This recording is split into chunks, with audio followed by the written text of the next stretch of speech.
রাজধানীর জাতীয় প্রেস ক্লাবের কাজী নজরুল ইসলাম হলে আয়োজিত ঢাকা সাব এডিটর কাউন্সিল সদস্যদের সম্মানে ইফতার ও দোয়া মাহফিলের আয়োজন করা হয়েছে। উক্ত অনুষ্ঠানে উপস্থিত ছিলেন তথ্য ও সম্প্রচার মন্ত্রী জহির উদ্দিন স্বপন, প্রধানমন্ত্রীর প্রেস সচিব আবু আবদুল্লাহ এম সালেহ, বিএফইউজের মহাসচিব কাদের গনি চৌধুরী, জাতীয় প্রেস ক্লাবের সাধারণ সম্পাদক আয়ুব ভূঁইয়া, ডিইউজের সভাপতি মোহাম্মদ শহীদুল ইসলাম ও সাধারণ সম্পাদক খুরশিদ আলম সহ বিভিন্ন সংবাদ মাধ্যমের এডিটর এবং সাব এডিটর বৃন্দ। এ সময় বক্তব্য রাখেন তথ্য ও সম্প্রচার মন্ত্রী জহির উদ্দিন স্বপন। তিনি তার বক্তব্যে বলেন, দেশে আন্তর্জাতিক মানের সাংবাদিকতার সংস্কৃতি গড়ে তোলাই সরকারের মূল লক্ষ্য। এ লক্ষ্যে গণমাধ্যমের পূর্ণাঙ্গ স্বাধীনতা নিশ্চিত করার পাশাপাশি সাংবাদিকদের সঙ্গে আলোচনা করে প্রয়োজনীয় নীতিমালা প্রণয়ন করা হবে।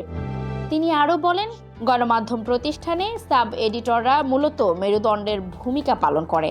কাঁচা খবরকে প্রকাশযোগ্য করে তোলা এবং ফুটেজকে সংবাদ কন্টেন্টে রূপান্তরের গুরুত্বপূর্ণ দায়িত্ব তাদের। একটি মিডিয়া হাউসের সংবাদ কতটা গ্রহণযোগ্য হবে তা অনেকাংশে সাব এডিটরদের দক্ষতা ও অভিজ্ঞতার উপর নির্ভর করে।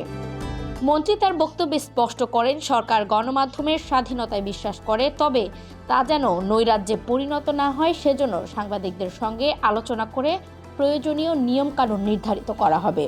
একই সঙ্গে গণমাধ্যম খাতে আধুনিক ও ডিজিটাল ইকোসিস্টেমে রূপান্তরের জন্য একটি পথনকশা তৈরির কথাও ব্যক্ত করেন তিনি।